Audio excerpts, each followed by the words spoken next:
un salón enorme y allí se hacía la vida de todo, allí se dormía, se comía, allí estaban juntos los animales, las gallinas, los burros, se dormía en el suelo, los arrieros dormían encima de las capas. Quiere decir que a veces tenían como privilegio, tenían una pequeña habitación pequeña en la parte alta que la destinaban a los extranjeros y con el fin de, por supuesto, de sacarle los cuartos. Eso era lo clavaban, vamos, quiero decir, lo clavaban con la habitación. Pero en general, te digo, Bueno, y a pesar de que existían estas fondas o paradas o sí, hoteles o como queramos llamarle, o posadas, muchos de estos viajeros venían con una carta de recomendación y se alojaban en casas de la gente importante del pueblo. ¿Esto cómo se tramitaba, cómo se llevaba esto a cabo? Pues yo creo que simplemente te traían una recomendación fuerte de un político, de un embajador, incluso de un español de los que estaban en Inglaterra como embajadores o como ayudantes de embajadores, y la carta de recomendación pues surtía sus efectos. Sobre todo es que llegaban como verdaderos personajes. Los ingleses pues traían el dinero, que era lo importante, venían muy bien vestidos y eran muy respetados y se alojaban, claro, llegaban al pueblo. Y lo primero que hacía era, si encontraban el alojamiento que no le convenía, no les gustaba, pues se iban a buscar del alcalde, era la primera inmediata, y el alcalde llegaba hasta el punto de ofrecerle su casa y alojarlo en su casa. Y después, o si no, algún aristócrata del pueblo, pues ya se ocupaba de alojarlo, de darle habitación y comida en su casa. Ese ejemplo lo tenemos muy común en Ronda, que los nobles españoles, los nobles rondeños, los maestrantes incluso, pues acogieron a bastantes viajeros en su casa, y a viajeras. Venga, Antonio, pues poco a poco estamos rellenando este cuadro romántico de nuestra comarca, de nuestra serranía, de esa época histórica en la que brilló con luz propia, ¿no? Por lo menos a través de estos viajeros románticos.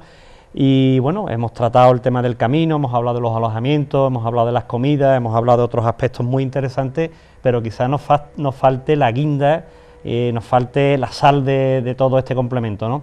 Que son los personajes, que es el paisaje humano. Podríamos hablar, bueno, lo vamos a hacer de hecho, de los arrieros, bandoleros, contrabandistas, pero como cada uno tiene su papel y su importancia y tiene sus cosas de interés, vamos a empezar con los arrieros. ¿Qué nos puedes contar de esa masa humana tan importante y tan interesante en la serranía en aquellas épocas? Pues yo creo que los arrieros era uno de los personajes más típicos de los que encontramos en el camino.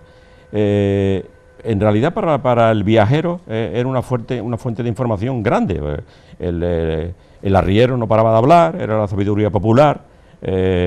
Incluso venían los viajeros buscando un tipo, como eran gente culta, habían leído al Quijote, y venían buscando en el arriero, que eran guías, eran un poco de contrabandistas, eran de todo, pero venían buscando un tipo como Sancho Panza, y efectivamente lo encontraban, pues no paraban de decir refranes, no paraban de charlar, de hablar de todo el mundo, en fin, que el arriero es un personaje, digamos, fundamental en los relatos de los viajeros. Bueno, pues el contrabandismo y el contrabandista también son unos elementos muy importantes en este camino que estamos hoy, del que estamos hablando, del camino inglés, y muchos de estos viajeros pues buscaban a este personaje que surge pues de un hecho histórico, ¿no? Y bueno, nos gustaría que nos hablaras un poquito quiénes son los contrabandistas, por qué surge el contrabandismo y bueno, y qué importancia tuvo pues en el contexto de los viajeros del 19. El contrabandista, el contrabando más bien que el contrabandista, es un fenómeno que se extiende a lo largo de todo el siglo XIX, y tristemente hay que decir que uno de los fenómenos, uno de los motores de la economía sumergida de Andalucía y concretamente de la serranía. Desde el momento que pasa a manos británicas Gibraltar, pues surge el contrabando, y surge por motivos obvios. Quiere decir que la entrada de género ingleses o extranjeros tienen unos impuestos enormes, la producción española es insuficiente, Quiere decir que el tabaco, por ejemplo, era insuficiente, el tabaco que se consumía en grandes cantidades era insuficiente con la producción que de española, de la fábrica de tabaco de Sevilla, la de Cádiz, que había varias, y entonces, pues, el negocio estaba a la vista. Gibraltar lo ofrecía mucho más barato, pero tanto como quizás mitad por mitad del precio. Después entra el soborno, quiere decir que todos los aduaneros era una cosa no solo admitida, sino aprovechada por el gobierno español, era una verdadera contradicción. Pero hay casos, por ejemplo, de un regimiento que llevaba años sin cobrar en España, del gobierno español, y lo mandan a Gibraltar para que con el dinero de los sobornos de los contrabandistas puedan cobrar los dineros, los atrasos que les debe el gobierno. Quiere decir que después de la toma de Gibraltar, de la posesión de Gibraltar, porque en realidad fue un tratado por lo que llegó a mano inglesa, no fue por medio de las armas, pues comienza el contrabando. El contrabando es un fenómeno que no es como, no podemos considerarlo como los bandidos. Los bandidos en realidad eran malhechores, pero sin embargo los contrabandistas era, ya digo, el motor de subsistencia de gran parte de Ron de la Serranía, por supuesto. Todos los pueblos comerciaban, y hubo casos también de que cuando intentaron de detener a algunos contrabandistas en Benoján, por ejemplo, por pueblo se sublevó y le hizo frente al ejército que mandaron allí para defender a los contrabandistas. Quiere decir que era un medio de subsistencia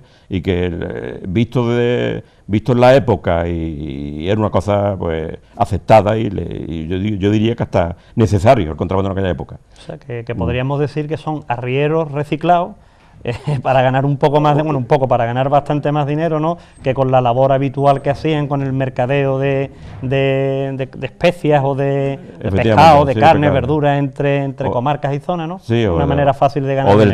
Del traslado de viajeros, efectivamente.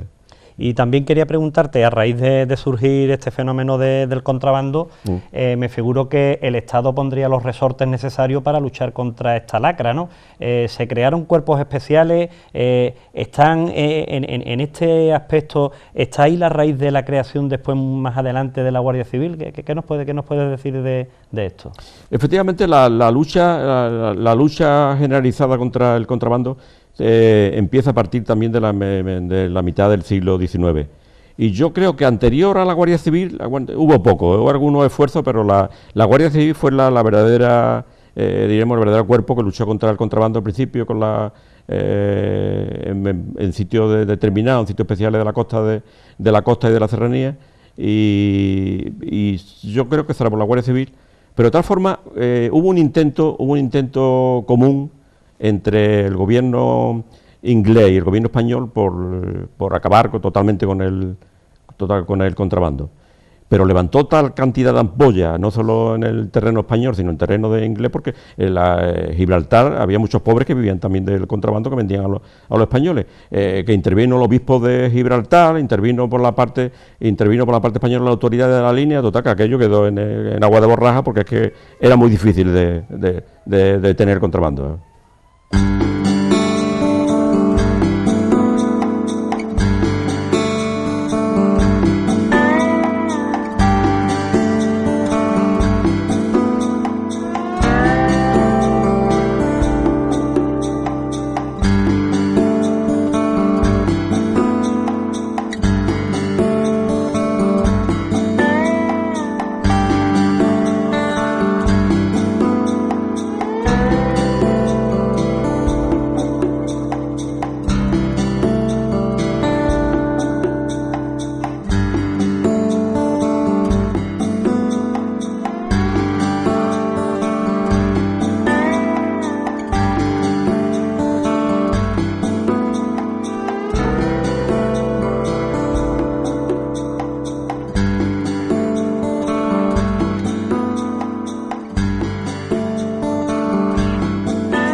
Bueno, de sobra he sabido que la serranía de Ronda ha sido cuna y lugar de campeo de los famosos bandoleros, ¿no?